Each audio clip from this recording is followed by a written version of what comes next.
Hello and welcome back to Unit 2, Handling Data 2. In this tutorial, we will be solving another example about mean, mode, and median. The example has a set of 1.2, 0.9, 1.1, 3.1, 0.7, and 0.5.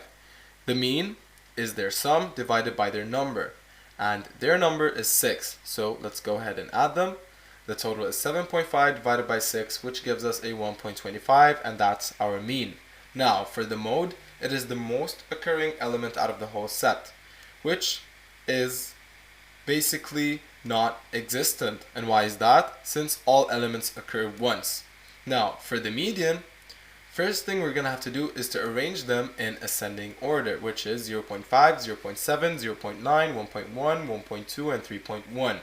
Now, let's go ahead and add the number plus 1 divided by 2, which is 7 over 2, which is 3.5.